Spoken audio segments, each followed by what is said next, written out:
In this new rollout of eTime, we've added a number of new features and improvements. In this video, we'll go over a few of those highlights. First, and probably the biggest visual change, is how time is organized. That new organization allows individual lines, or shifts, to be submitted individually. To see all of your eTime time, click My Work in the main menu if you're a support staff. If you're a Circle approver, you'll see a main menu option called My Staff Work. Both of these pages are similar.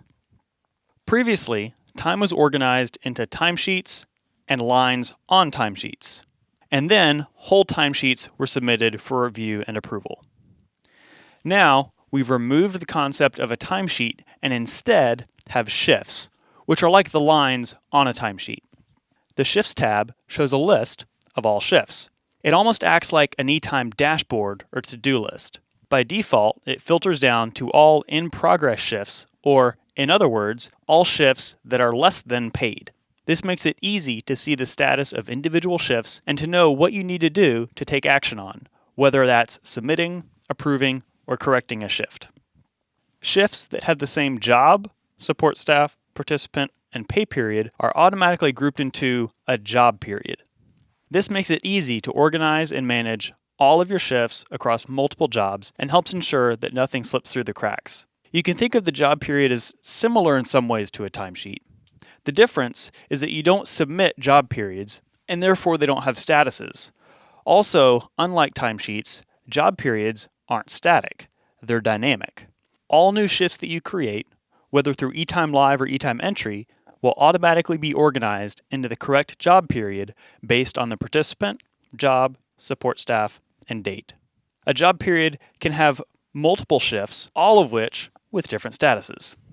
As part of shifts, we've added a new set of options under activities called events. Events include trainings, meetings, and any period of time during a shift in which the participant is not present. For instance, if the participant is in with a doctor while the support staff waits outside. An event can span a part of a shift or the whole shift. If one of the three event types occurred, you can fill in the details, including start time, end time, and the reason. Like I mentioned before, this new shifts model allows you to submit shifts for review individually. This means that staff can submit shifts to the Circle approver much more frequently, even on a daily basis. The previous workflow for eTime entry has been replaced by a more transparent and consolidated interface. From My Work, you can see and manage all of your time all on one page. We've also made selecting the right method for a shift easier.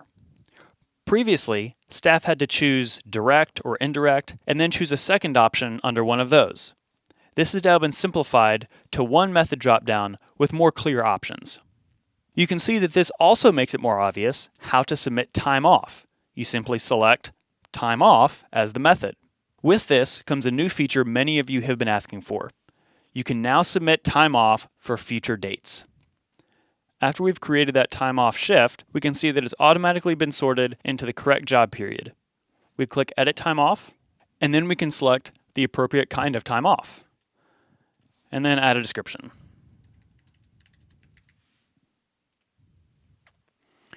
And now, this is ready to submit. We can submit this right now, even if there aren't other shifts available or ready to be submitted to the Circle for approval.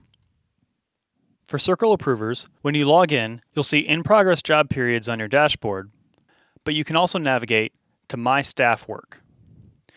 My Staff's Work will show you all of the shifts and job periods of participants for whom you are the Circle approver. We can see that Maxine has these 4 shifts from Carlos to review.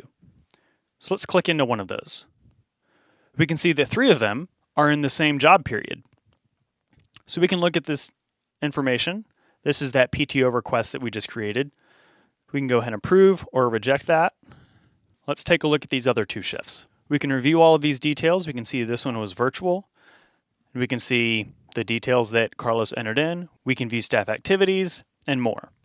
If we need to reject a line, click Return, and then select the reason why you're returning it.